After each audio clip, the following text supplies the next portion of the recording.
Hey guys, this is Gloria. I just want to share with you guys a project that I worked on in between cleaning my craft room. I know I'm not supposed to be working on projects. I'm supposed to be getting this craft room organized and done, but I couldn't help myself. I'm still trying to figure out some things to make for our church's craft sale, which will be in November. And so I was just messing around, and as I was cleaning and putting away my dyes and stuff, I came across this particular dye. It's the Holtz tock dye, and it makes this really cool clock. I got this during the 75% off Sizzix sale. So I figured I wanted to make something with this. First off, Tammy, who is, what is her name? Stamping with Tammy, I believe. She's a Stampin' Up demonstrator that I'm subscribed to here on YouTube, and she had this cool project where she made these calendars, and so I was inspired by her, and so I made a couple of calendars with those coasters that I got from the consignment sale. So I really like the way these came out, but I wanted to make like different types of calendars. So like I said, I pulled out this die and I started to play around with this, and let me share with you guys what I created. Now, I do have to give credit to Bona, who is Live Love Scrap here on YouTube.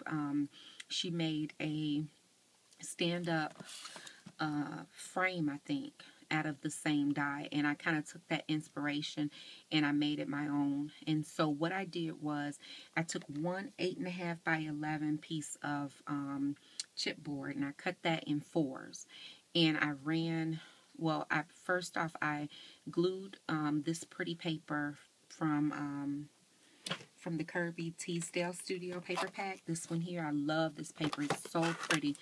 This comes from Hobby Lobby. Look at that. It is really pretty. Very shabby, very vintage prints in here. So anyway, I ran one sheet. I put some Mod Podge on there and glued it to the chipboard. And then I cut this first clock piece out. Then I cut out 3 more pieces, the other 3 pieces. So this is 2 and this is 2 here. But I only put paper on the front part, this one here. Then I needed a circle that was larger than the circle part that comes out of here. You know, this part right here. So I used this Sizzix circle die, and it's a framelit, and I believe I may have used this one, the third one. Let's see. No, I had to have used the 4th one. And what's cool about these is that they're graduated, and so, you know, I have all of these different circle dies that I can use. So this is the one that I used here, and it's a little bit larger than the face. And so I cut this out twice, one with covered chipboard and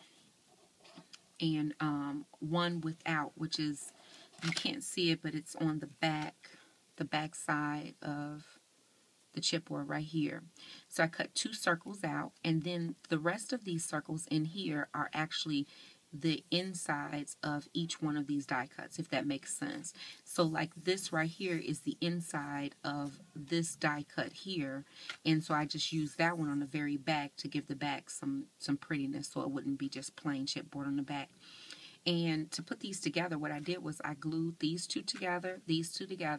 I glued all my circles, the big one down in the bottom, and then the 4 little ones in the middle. And I'm sorry, the 3 little ones in the middle, then another large one, and then the 4th little one on the back. And then I just hot glued it right here at the very top where this little bell part would be hitting up against here. I just glued it right there. And what that did was it allowed it to stand.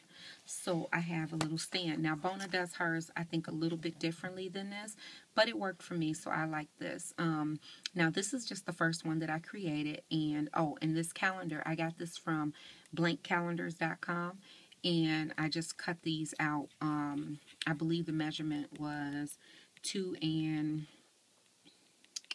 or 1 7/8, maybe 1 7/8, I think. But you do have to kind of manipulate the calendar because not all the months are lined up. And then I just hot glued this on there. I used 2 brads, and then, you know, the person can just rip these off as the months go by. And this 2014 was actually at the top of the calendar page, which looks like this. So if you go here to blankcalendar2014.com and you go print preview and shrink this down by 75% and make it, I think this is called landscape, I don't know, make it sideways. The 2014, I just made sure I didn't cut that, and I used that part on the top. I'm sorry, on the bottom here.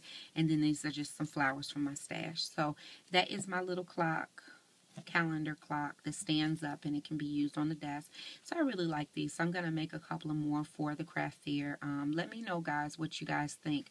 I also thought that maybe I should have painted it and, you know, stuff like that. I don't want to put a whole lot of work into them because I have to do so many of them. And mind you, this was not hard to put together. It was really quick and easy, but this was the first one that I did. So that's why a lot of this stuff is unfinished. So I don't know, maybe I'll finish it up, or maybe I won't. The raw chipboard doesn't really look bad, but you know, I don't know. So this is what I came up with. So let me know what you guys think, and if you have any questions or comments, please leave them down below, and I will get back with you as soon as I possibly can. All right, guys, take care. Bye.